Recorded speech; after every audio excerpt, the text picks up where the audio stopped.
Carly was diagnosed at a very early age, at the age of 20. She was still a college student, and I guess it's a good thing that she was diagnosed early rather than later on.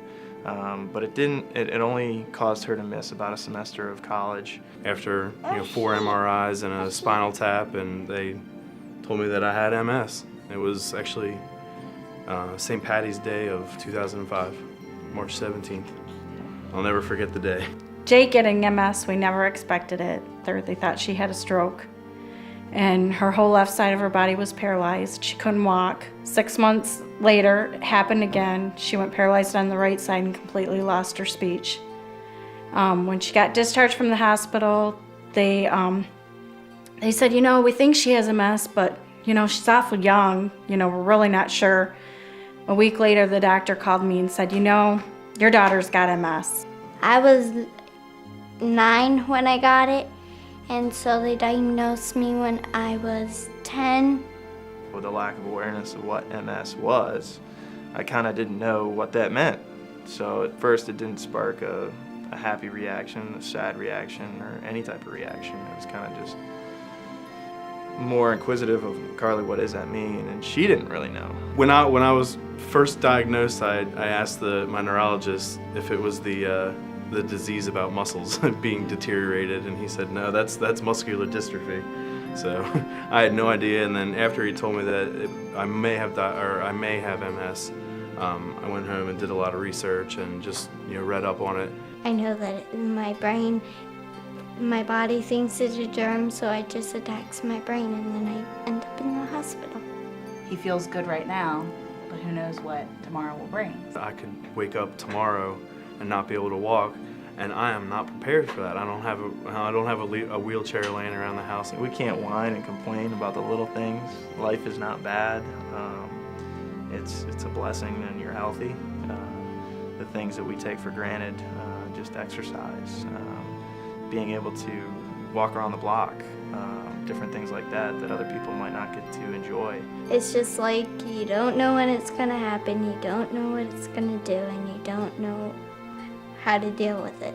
She went in the hospital in February because she couldn't remember our dog's name, couldn't remember the months of the year.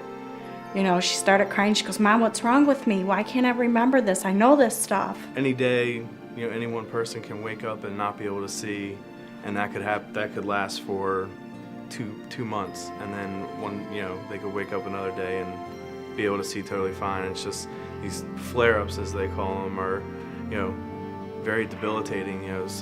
One day your left leg just doesn't work. When they're in pain and they're going through everything on a day-to-day basis, we think it looks normal. We think they're acting normal, so it may affect the awareness that people don't necessarily know how difficult it is on them. I guess it's our job as those who may not have the disease to kind of spread that word that it does affect them in a large way, and do everything we can to help them. And that's why the MS Society is here to assist those people that aren't prepared for what's to come, because you don't know when it's going to happen. It's hard, the financial struggles we've had. Our insurance won't pay for Jade's Avonex because they said she's too young to have MS, so they won't pay for it. So I found a sponsor that's paying for 2 years for us. We lost our house. We foreclosed. I know that the MS Society does provide families and individuals affected with services and with money to get through those tough times. Certain families need more than what we do, financially, for the utilities or whatever they may need, wheelchairs. It not only, it's not something that's just like, oh, they don't have the money for the health care. I mean, yeah, a shot a day of every week can cost $1,700 or something, I think is what my sister's, her weekly medical bill for these shots. I take Avonex once a week. I either do it in my arm or my leg, so it doesn't really hurt. I used to be crying all the time, but it doesn't really hurt now. $1,000 a shot. She has to take once a week, which is 4 times a month, but if she was on Copaxone, that's $1,000 a daily shot. The people that are really affected by this are the ones that the MS Society really helps, and it's, they help us all with support, but, financially they're able to help the folks that need a ramp built at their house or aren't able to pay their rent because they're not able to go to work for 2 weeks straight, and that's the reason why we raise money, is to help those people. Well, I think supporting the MS chapters, doing the walks, doing the bikes, supporting financially so that, whatever they may need to support the families. If I look at my family, my older brother's had an illness, and my younger sister is now dealing with an illness that will affect her for the rest of her life. And by me getting on board and helping out with something, one, it's personally affecting my family, and I love my sister, and I want to do everything that I can to help her, whether it be directly or indirectly, which is helping the MS Society, helps her out.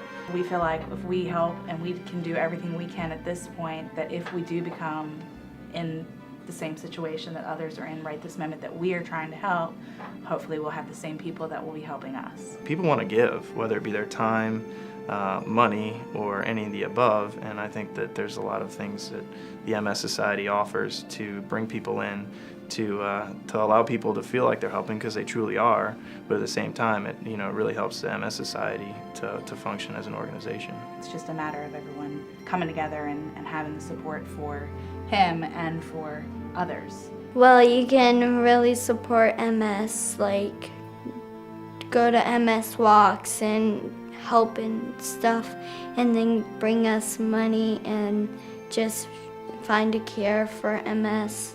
I mean, we need a cure, and the only way to find a cure is to pay doctors grants and stuff like that to find a cure. I think they're really close. I got to go to Congress, and I got to meet Rob Whitman, and I got to meet Carrie Underwood, and I spoke at the Dinner of Champions too.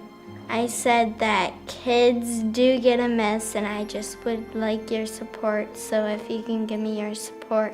The MS Society has a ride every year that's about it can be 150 miles, 175 miles. It's usually spread out over a couple days. And the first year that I did the ride, it was up in Chicago, and it was 95 degrees out, which in Chicago is not normal. It was earlier on in the year, and I didn't get much training in. I thought I would, but I didn't. And we got to about mile 85, and my training partner had just left me in the dust. And I said, go on, I'll get there, I'll get to the finish. And I just remember being in the middle of the cornfields of Illinois, and nothing exciting about it other than I was like at 85, and I started thinking about my sister and just how silly it is that I was feeling pain from biking 85 miles and only had 15 miles more to go, when I knew that she had pain every single day. And then the people you see at the finish line that are in wheelchairs, that are cheering for you because they know that you're doing something to help them and you're raising money. So My parents were always very active in my life, and whether it was my dad throwing me over his shoulder when I was 7 years old to go up the stairs to go to bed, or stuff like that I see myself possibly not being able to do. And it just, it really scares me that, there might be a day where that happens, and the day where that's not able to happen, it's going to be devastating for me to not be able to be active in their lives.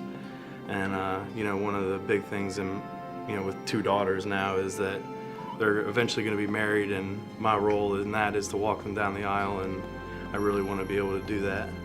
And if I'm not going to be able to, I don't know. It's going to be hard.